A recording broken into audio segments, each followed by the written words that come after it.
Travis Wayne Goodsell.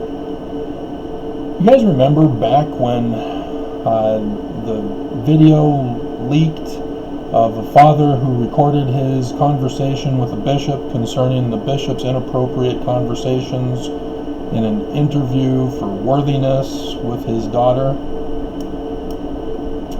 Yeah, that went viral. The church you may not have heard about, or you may not remember, went to the Utah legislature to say, hey, we don't want people to record on their cell phones. So put in a law that bans people from recording on their cell phones without the express permission of the person on the other end or being recorded. Utah said, like, we can't do this, guys. It's against the law. And so the church lost out. And as a result, the church had to give in to protect LDS children movement and require all bishops to read from a script rather than wing it for children's worthiness interviews. And you'd think it would be a no-brainer. Nevertheless, church had to change. And they changed to allow also women and children to have a witness for their protection. Notice there's a group missing from that. Men. Men are still denied protection in the church in regards to worthiness interviews by bishops.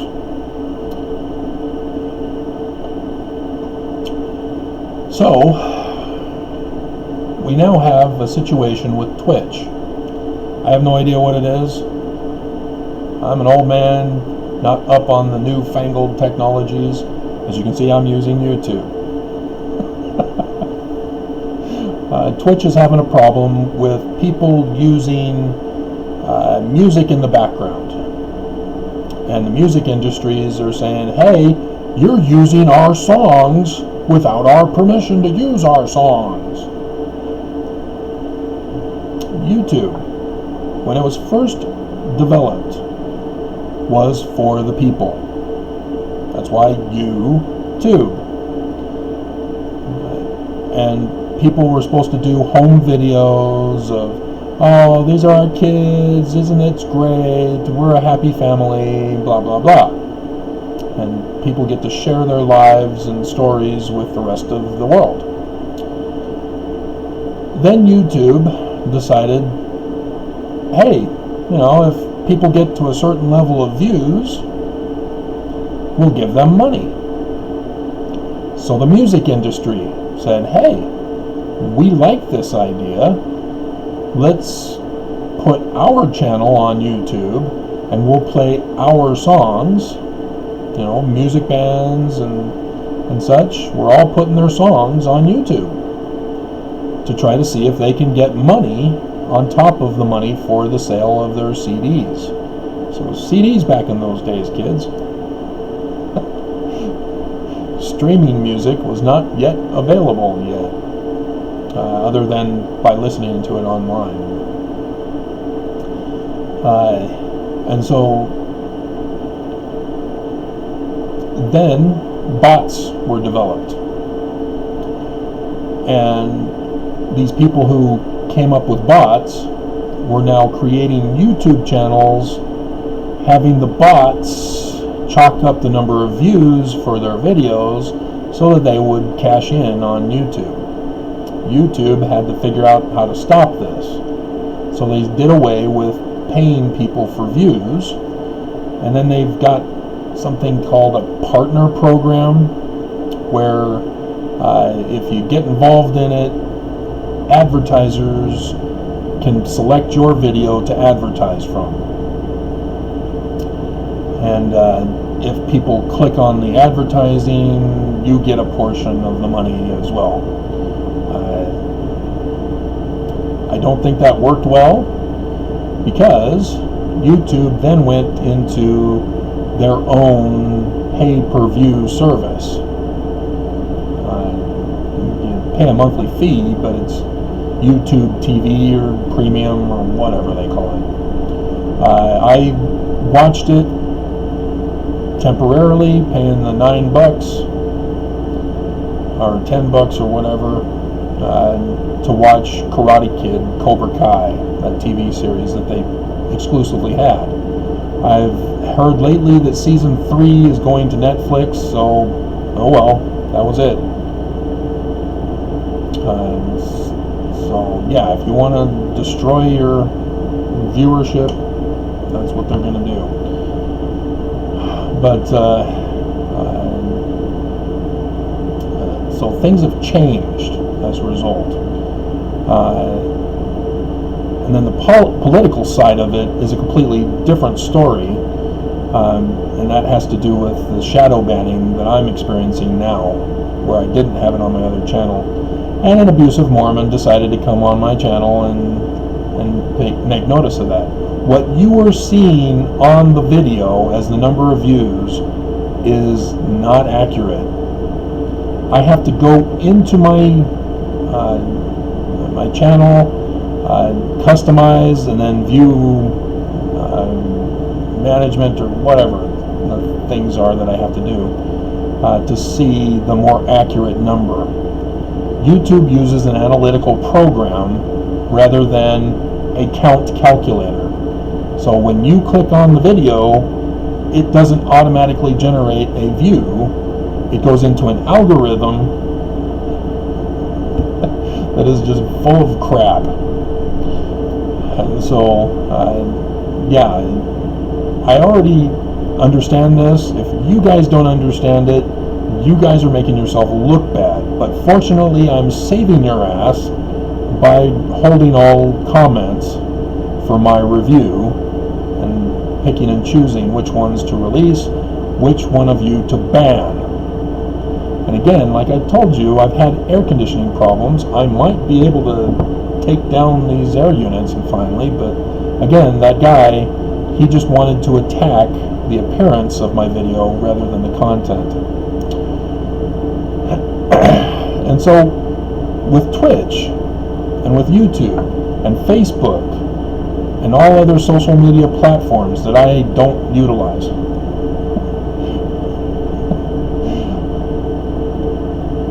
it's a whole new world in the sense that people think, oh, we got to create new laws for copyrights. Have a new copyright law for the internet. No, we don't. No, we don't. The old copyright laws for books work just fine. But nobody wants to use that because, I don't know, they want money. And so let's go over the copyright rules for you. Even though Clinton is the one who did the digital copyright, which is unconstitutional. Sorry, Bill, gotta go. But nobody's taking it to court to fight it, to get rid of it. And so this is how it's supposed to work according to publishing copyrights.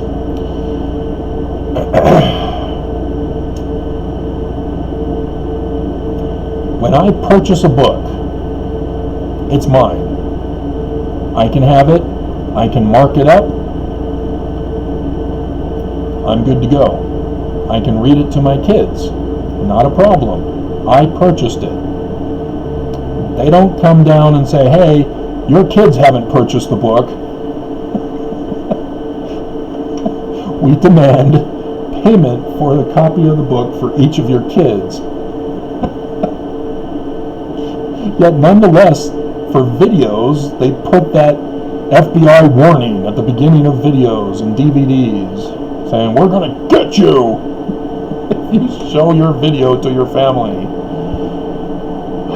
The concept is that when you buy a book, if you're the head of the household, it's for the whole household. If you're an organization buying a book, it's for everybody in that organization. So a library, they buy a book, put it on their shelves, it's for the whole community to have access to. See how that works? Now, as an organization, you've got to be recognized as an organization. Schools are such an organization. Yet with videos, when parents narc to the production company that, oh, this teacher is showing this movie, they're not paying you for them. Yeah, they did. But everybody wants to change for digital, for music and for movies, taking it far away from book publication rules and guidelines.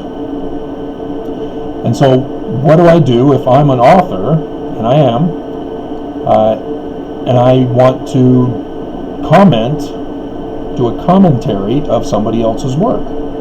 Well, I can't just plagiarize their work. That's against the law. It's against copyright rules. The person who wrote the book is the author. They deserve credit. And the way I would give them credit is by putting their material in quotes. Now, I can't reproduce the whole book. I'm supposed to do extra things to make it uniquely mine. And so I can do a commentary on the book. Emmanuel Tove does a textual criticism of the Dead Sea Scrolls. The Dead Sea Scrolls are beyond copyright. So anybody can reproduce the Dead Sea Scrolls for their own purpose, as long as they give acknowledgement that it's the Dead Sea Scrolls and not their own creation. Oh, I just wrote a Hebrew text. This is mine. So that's the only thing when a copyright expires, is that copyrights are for the sole purpose of the person who created the work is supposed to get the full compensation for their work. Nobody else is supposed to get compensated for their work. And so when the copyright expires, then it's fair game for others to use freely, though they're still supposed to give acknowledgement to the original author. But for the purposes of a copyright still in effect, you can comment. So I can do Moby Dick. Put in a quote, make a comment. Put in the next quote, make a comment. Go through the whole Moby Dick, and then with my comments. I can do that. It contains the whole book of Moby Dick, but because I'm commenting on the book, it's perfectly within the bounds of the copyright laws. For educational purposes, schools can use Moby Dick. They can have it available for their kids. Kids can do book reports on it and such. And so, yes, there's nothing wrong with schools, but they require them to buy the book for the class. And so schools typically approve or disapprove which books are to be used by the teachers for their course curriculum. And so that can run into some problems when the schools don't want that particular book. But that's another issue. So for educational purposes, they don't have to buy the book. They can say, hey, we're going over this book in class, and we're going to educate you on the contents of this book. The other way is science. If it's utilized for scientific purposes, it doesn't require any kind of copyright permissions to use the contents. And it may seem kind of strange, what kind of science would you be doing? Well, linguistic for books. Even anthropological studies could be utilized for the purpose of obtaining the books and replicating the content thereof. So those are other ways. I'm trying to think of what other... you can also copy 10% of a book if you're none of the other categories and still not be in violation of the copyright. So that's another thing for the regular person, regular civilian. So now we get to online, the internet. The majority of us have to pay for the internet service. Once we pay for the internet service, everything on the internet is ours. If we go to a library, it's public domain because the library has the ownership of the internet service. And so we can, through the library's purchasing of the internet, we as citizens in that community can access the library's internet and have full access to any material on the internet. And this is where digital formats are squirming. They were hoping to use the internet to make money. And that's why they're pushing us into streaming services. That's why Bill Clinton made that bogus law that violates copyright laws that nobody's challenging in the courts, so that we can do away with it. And then you had Ajit Pai for the FCC destroy net neutrality. And so, expect some major discomfort with their use of the internet in not too distant a future, as Twitch is already getting slammed now. And so when those music companies put their music on YouTube, sorry guys, you blew it. It's now fair game for any of us to obtain our own version of it, because either we paid the rights through our home service internet, or we get free service through the library. YouTube is a public domain system, which means I don't have to pay to access YouTube. I just need a Gmail account if I want to do certain things, like comment on my video and put a thumbs down on my video. But otherwise, it's fair game. Anything on the internet is fair game, because that's the law under copyright, not the created law under Bill Clinton, who screwed it all up and caused a lot of confusion, which is now violating the rights of Twitch users. So that's what people don't get on YouTube, is that they think that, oh, I'm putting it on YouTube and this is my material. Nobody can have access to my material. No, that's not how it works, guys. You put it online, we all have access to you.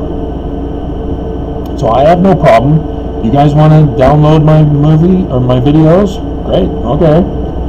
More power to you. I recommend getting a larger than 1 terabyte device, because that's how much I have in videos. As the memory storage is well over a terabyte by now.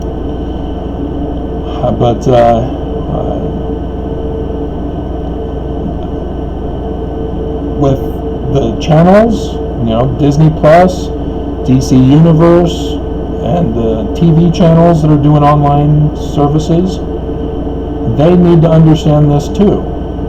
Because back in the day, when we had VHS tapes and VHS recorders, we could just plug them into our TV and record the shows on TV.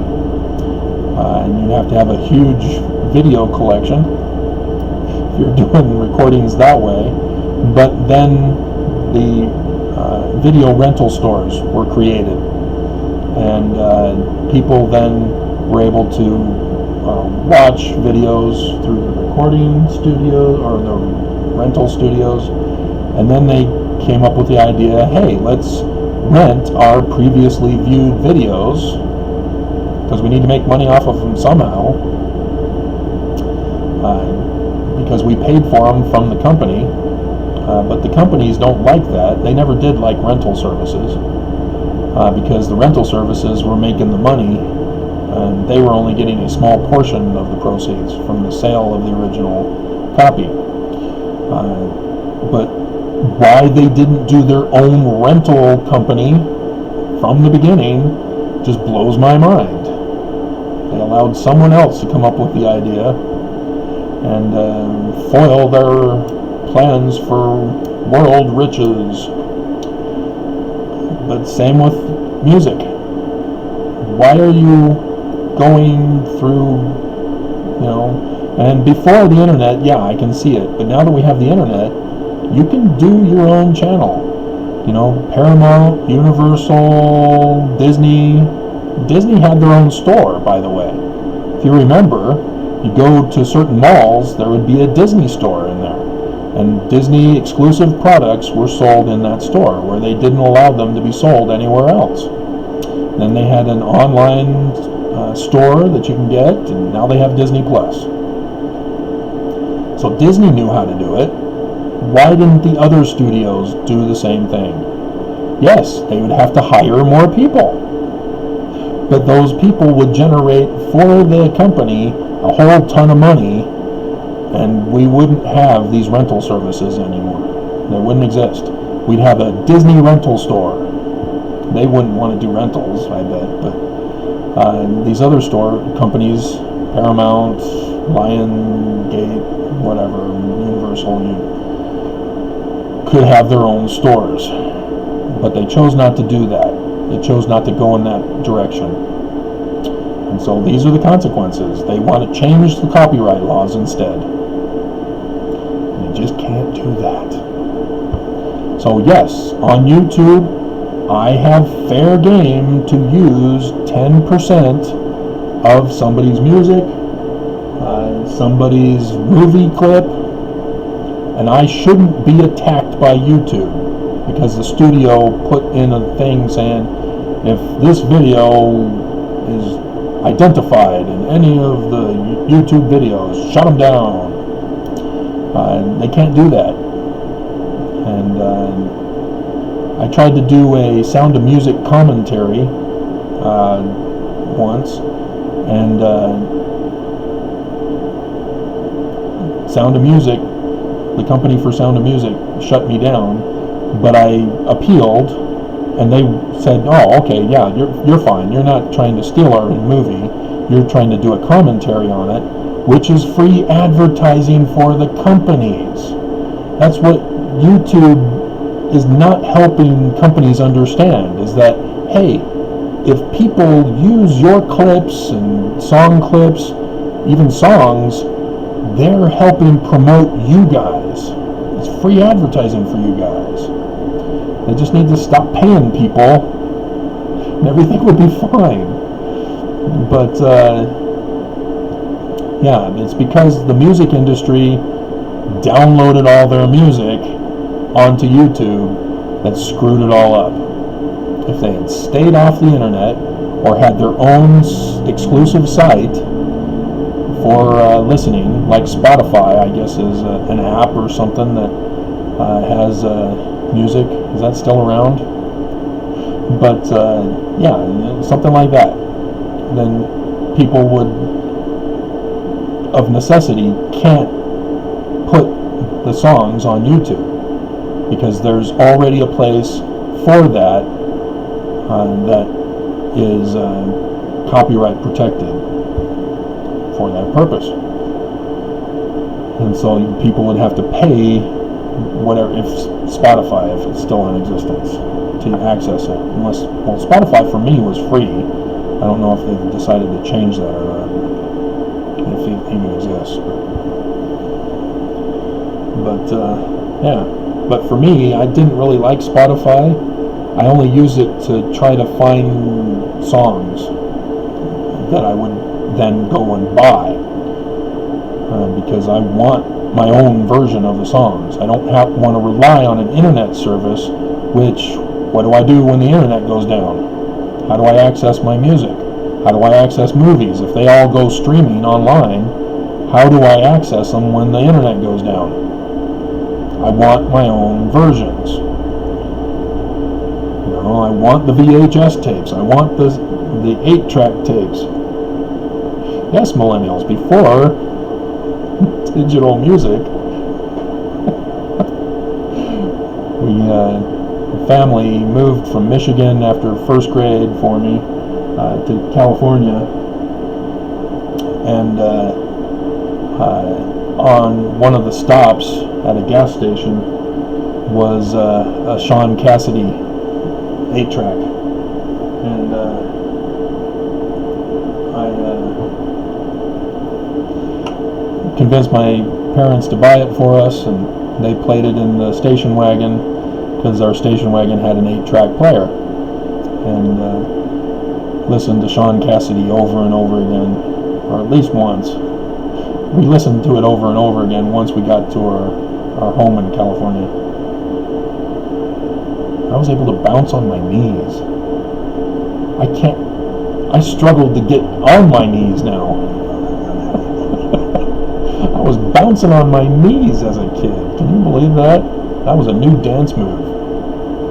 I was hip and cool as an isolated Mormon teen or Mormon kid. But I hope you understand the confusion that they purposely caused. And they need to back off Twitch. Leave that blue-haired girl alone. I'm using YouTube's ABC News segments. But again, news follows the same pattern. They never want to allow us to have archived copies of their shows. MSNBC, for example, no, stay away. Exclusive content. They expire the next day or so. But the whole system's got to change. We got to cut out this greed that we have, that we want to change rights to for the rich. That's what it's all about, is the rich want to become richer, and they don't realize they're shooting themselves in the foot, stopping their progress with their greed. And like Amazon, I've told this before in passing, but Amazon could be a multi-trillion-dollar corporation. I've designed it before Amazon existed. And so when I got out, when the church had held me captive for 6 years, I saw Amazon and went, this is like what I designed. Oh, okay, yeah, he's doing, no. And so, yeah, he's only $100 billionaire. You could do a lot better. You could be a multi-trillionaire. Maybe you're not interested in being a multi-trillionaire, Jeff. But, but you gotta do what's necessary for the people, not for you. And that's what they don't get. And so even Google and Apple, Windows, they could do better, but their greed for money is shooting them in the foot. And you'd think, well, they're like the richest corporations. Why would they be? Yeah, honestly, they could be making more. And it's not a complicated system, but you have to know how to do it. And you take care of your employees, you take care of your customers first, and then they will take care of you.